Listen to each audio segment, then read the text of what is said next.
क्या XRP coin new BTC बनेगा? आप में से बहुत ज्यादा लोग ये कहते हैं कि XRP रिपल लैब्स वालों का जो प्रोजेक्ट है ये नया BTC बनेगा, BTC से भी ऊपर जाएगा वगैरह वगैरह। अभी मैं आप लोगों को डिटेल में ये चीज बताने वाला हूं कि XRP कॉइन कैसा है, इसके अंदर बाइंग करनी चाहिए कि नहीं करनी चाहिए, और XRP का कंपैरिजन मैं BTC के साथ करूंगा ताकि आप लोगों को बेहतर तरीके से पता चल जाए कि XRP क्या है और BTC क्या है। सबसे पहली चीज ये कि XRP जिसको हम बैंकिंग कॉइन के नाम से जानते हैं और BTC जिसको हम डिजिटल गोल्ड के नाम से जानते हैं, इन दोनों के अंदर एक सबसे बड़ा जो फर्क है वो डिसेंट्रलाइज सिस्टम का है।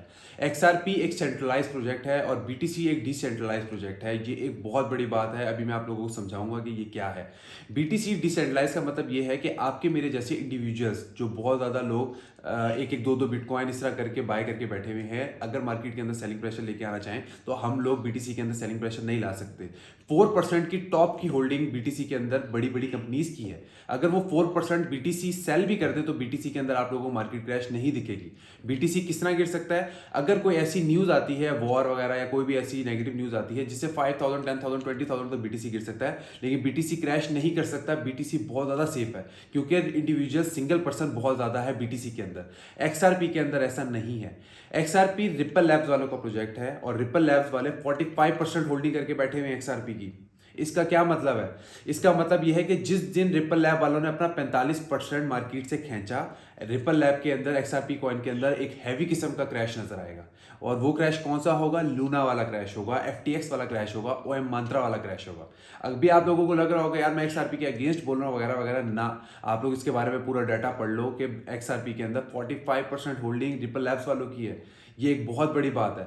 अच्छा, टेक्निकली भी मैं अभी आप लोगों को बताऊंगा और भी बाकी चीज़ें बताऊंगा जिससे आप लोगों को आइडिया हो जाएगा। सबसे पहली चीज़ तो ये डिसेंट्रलाइज वैल्यू होगी और सबसे बड़ी बात है। दूसरी चीज़ ये कि इनका कोई प्रॉपर बर्निंग मैकेनिज्म नहीं है। ये जस्ट एक पीस के रिलेटेड इनका एक बर्निंग मैकेनिज्म है। जैसे कि हम कोई XRP बाय करते हैं तो उसकी एक पीस कट होती है, 0.0001 तक की फीस कट होती है XRP के अंदर। तो वो वाला जो एक छोटा सा पीस होता है ना, वो XRP का बंद करते हैं, ये लोग जलाते हैं ताकि XRP थोड़ा सा स्टेबल है। इन्फ्लेशन कंट्रोल करने के लिए थोड़ी सी कोशिश करते हैं, लेकिन ये कुछ भी नहीं है। XRP की जितनी सप्लाई है और XRP की जितनी मार्केट कैप है, इनको बहुत ज़बरदस्त बर्निंग मैकेनिज्म चाहिए BNB जैसा, कि बर्निंग मैकेनिज्म से मार्केट को पॉजिटिव इफेक्ट पड़े, उसको प्लस साइड ऊपर की तरफ मूव नजर आए, जो कि आप लोगों को XRP के अंदर नहीं नजर आएगा, बहुत टाइम से नजर नहीं आया। XRP के अंदर लिमिट यूज केस है, मतलब कि आप कह लो कि उसका यूज केस क्या है? बैंक्स के अंदर ज़्यादा से ज़्यादा फास्ट ट्रांजैक्शन करने के लिए यूज़ होगा, और वो भी ज़्यादातर लोग नहीं कर रहे, अडॉप्ट ही नहीं कर रहे। XRP को इस वक्त कोई भी अडॉप्ट नहीं कर रहा। अगर ये आप लोग कहते हो ब्राज़ील और ये वो ETF वगैरह अप्रूव हुआ है, वो मैं मानता हूँ वो है, लेकिन क्या ये चीज़ XRP के लिए एनफ है? XRP का SEC के साथ जो इशू चल रहा है वो स्टिल अभी भी तलवार लटक रही है XRP पे। अभी आप लोगों को ये लग रहा है कि XRP के अगर ये वाले मामला खत्म हो गए, तो ऐसा नहीं है। XRP पे SEC के तलवार भी लटक रही है। इसका यूज केस बहुत लिमिटेड है। इससे बेहतर कॉइन्स तो एडा वगैरह है जिनके यूज केस ज़्यादा है, जिनके अंदर हमें पॉजिटिव साइड ज़्यादा नजर आती है, जो मूव तो कर रहे हैं मार्केट के अंदर। उसके अलावा एक आप अगर टेक्निकली इसको देखें तो 3.6 से लेकर 1.6 के बीच चल रहा है और बस उधर ही लटका हुआ है। कॉइन्स कहाँ से कहाँ चले गए, बुल रैली आ गई, सोलाना ने अपना ऑल टाइम हाई बनाया, इथेरियम ने अपना ऑल टाइम हाई बनाया, BTC अपना बार बार ऑल टाइम हाई बना रहा है, BNB ने अपना ऑल टाइम हाई बनाया। XRP ने क्या बनाया? XRP ने कुछ भी नहीं बनाया। XRP एक ही जगह पे चल रहा है, 3.6 ठीक है, मैं मानता हूँ कि 3 से लेके उसकी जोन के अंदर चला तो 3.6 उसने बनाया, लेकिन क्या एनफ है आप लोगों का इतना ज़्यादा होल्ड करने के बाद जस्ट 3.6 तक जाना? आप लोग खुद अपनी आंखें खोलो और समझो कि इतनी ज़्यादा इन्वेस्टमेंट इसके अंदर आ चुकी है कि उसके बाद भी इसके अंदर इतनी पावर नहीं है कि 3.6 को भी क्रॉस कर सके। और ये नेक्स्ट सोलाना बन जाए ना तो बहुत बड़ी बात है। BTC बहुत दूर की बात है। BTC बनने के लिए सबसे पहली चीज़ ये कि इसके अंदर इंडिविजुअल्स का बहुत ज़्यादा होना ज़रूरी है, जो कि नहीं है। दूसरा, टोकन इन्फ्लेशन वाला चक्कर इसके अंदर बहुत ज़्यादा है। आप लोग नोट करो कि इसकी 100 बिलियन की टोटल सप्लाई है XRP कॉइन्स की, ठीक है, 100 बिलियंस की, जिसमें से 59 बिलियन डॉलर्स के आसपास तो मार्केट के अंदर सर्कुलेट कर रहे हैं, बाकी 41 बिलियन डॉलर्स मार्केट के अंदर आने हैं। इसका मतलब ये कि स्लोली इन केस अगर बुल मार्केट से बियर मार्केट में XRP जब कन्वर्ट होगा तो बियर मार्केट के अंदर आपको XRP के अंदर प्रॉपर डाउन साइड नजर आएगी। क्यों? क्योंकि टोकन साथ साथ अनलॉक हो रहे हैं।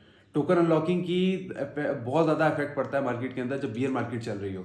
अभी तो बुल मार्केट के अंदर है तो बहुत ज़्यादा हमें महसूस नहीं हो रहा, लेकिन इन केस बियर मार्केट में ये चीज़ हो रही होगी कि जब टोकन अनलॉकिंग बार बार हो रही होगी तब आप लोगों को पता चलेगा कि ये कितनी बड़ी खतरनाक चीज़ थी, और आप लोगों को हो सकता है XRP तब ऑल टाइम लो बनाता हुआ दिखे। तो आप लोगों ने क्या करना है, आप लोग खुद सोचो जो मैं बातें बता रहा हूँ, उसके बाद क्या आप लोगों को XRP बाय करना चाहिए या नहीं करना चाहिए।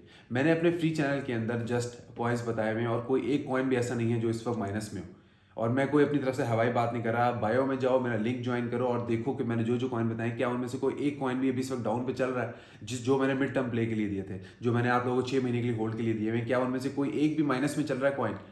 मेरी वर्किंग कॉइन से रिलेटेड इतनी ज़्यादा स्ट्रॉन्ग इस वजह से है ताकि आप लोग इस तरह की गलतियां ना करो। टॉप 10 के अंदर अगर XRP आता है तो ये वजह एनफ नहीं है XRP के अंदर सारी अमाउंट डालने की। और चलो XRP पे बहुत ज़्यादा यकीन है आप लोगों को, तो फॉर एग्जांपल आपके पास $100 है तो $25 XRP में डाल लो, लेकिन ये नहीं है कि सारे के सारे अंडे एक ही टोकरी में डाल दो ना।